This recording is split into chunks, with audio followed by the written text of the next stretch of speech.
Ja vás zdravím, vážení čitatelia, a tak ako som vás sľuboval teda v písanej časti recenzie, vítam vás teraz pri videu alebo pri predstavení notebooku Dell Alienware M14X. Už na prvý pohľad je vidno, že to nie je len taký ledajaký, hociaký notebook. Dizajnové prvky alebo dizajnové prevedenie tohto notebooku už samo napovedá o tom, že sa bude jednať o niečo úplne výnimočné, niečo, s čím sa len tak ľahko niekde nestretnete. A máte pravdu, tento notebook patrí do kategórie herných notebookov. Okrem veľkosti 14 palcov, preto aj to označenie 14X, vyrába Dell rovnaký herný notebook aj vo veľkosti 11 palcov. Ak to vezmeme vzhľadom ku konkurencii, tak 14-palcový herný notebook neponúka žiaden výrobca. To je bez debaty. Druhú vec, ktorú vám chcem povedať, je jeho prevedenie. Dekel je za prvé dostatočne pevný, pogumovaný, nie je lesklý. Toto logo je typické pre sériu Alienware a je podsvietené, samozrejme. Vpredu tieto tieto dve oči, ako keby, môžu evokovať pocit, že sa jedná o výduchy ventilácie, alebo teda aj preduchy ventilácie, ale bohužiaľ nie je to tak, je to zaplastované, toto tu vnútri je plast. Predná strana je rovnako a bočné strany sú rovnako pogumované ako vrch. Na zadnej strane nájdeme veľký výduch ventilátora chladenia a v neposlednom rade konektor napájania. To umožnili práve konštrukcia pántov, ktoré vidíte, sú viac menej na hrane zadnej strany a sú vyvedené smerom hore, čiže celá táto zadná strana zostala voľná.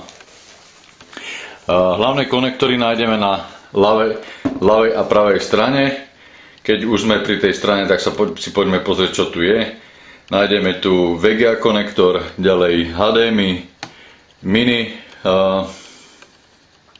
video display, USB, toto konkrétne je vo verzii 2.0, vstup pre mikrofón, 2 výstupy pre sluchátka.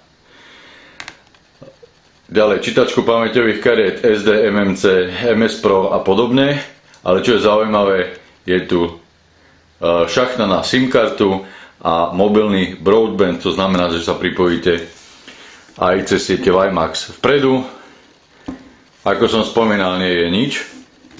Na pravej strane nájdeme štrbinovú DVD, RV mechaniku, 2 USB porty Super Speed, čiže 3.0, LAN konektor a zámok Kensington Lock. Zadnú stranu, ako som už spomínal, okupuje konektor napájania a výduch ventilácie chladenia. Tu na spodu máme možnosť si všimnúť, sú tu v podstate nasávacie otvory pre chladenie a pre chladenie procesoru a grafickej karty. Zaujímavosťou napájacieho zdroja snad okrem jeho veľkosti a kapacity alebo výkonnosť 150 W je ešte táto LED dióda, ktorá je priamo na kábli. Poďme dovnútra notebooku.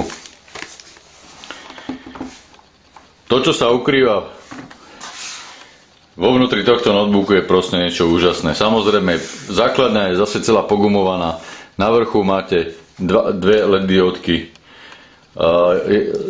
caps lock a scroll lock a samozrejme tlačítko zapnutia rovnaké ako nájdete tu na veku displeja, ktoré som vám už spomínal. To je tak viac menej podsvietené, vidno to hlavne po tme. Čiže rovnakým tlačítkom s rovnakým symbolom zapínate notebook. Display. 14-palcový displej nie je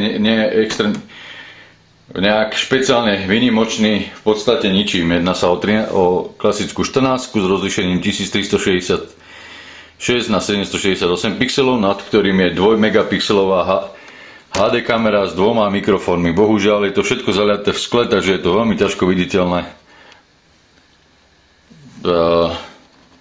z tohto pohľadu. Samozrejme logo Alienware je podsvietené. Kláveska. Klávesnica je podsvietená. Podsvietenie si môžete manažovať v niekoľkých, tuším až 4 farbách. Takže môže každý užívateľ si nájde to svoje. Samozrejme je čikletová, príliš veľké odozvy nemá, alebo teda príliš veľký zdvih nemá. Samozrejme je to prispôsobené na hranie. Touchpad, trošku ma zarazilo snáď iba to, že nie je multidotykový, je iba obyčajný, za to klávesy majú príjemný zdvih a odozvu. Čo sa týka hardwareu v tomto notebooku, výrobca sem obsadil, keď pôjdeme po procesore a základných teda technických parametroch tohto notebooku, tak si môžeme pozrieť, čo sem vlastne Dell osadil. Ja už dopredu prezradím, že sa jedná o platformu Sandy Bridge s procesorom Core i5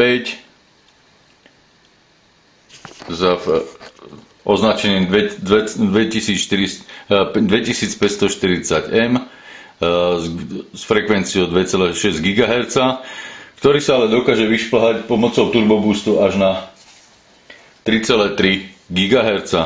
Jedná sa o dvojjadrový procesor so schopnosťou zvládnuť až 4 vlákna. Operačnej pamäte je tu dostatok, výrobca sem nadspal dokonca až 6 GB operačnej pamäte RAM. Ďalej je tu 500 GB 7200 otačkový hard disk. No a to, čo väčšinu z vás určite bude zaujímať, je grafická karta. A na to sa pozrieme ešte aj v ďalšom video vstupe, ale teraz si ukážeme len jej technické parametre. A samozrejme, jedna grafická karta je v jadre procesoru a druhá je samostatná, nezávislá Nvidia GeForce 555M s frekvenciou jadra 590, pamäte 900 a shaderov 1180 MHz.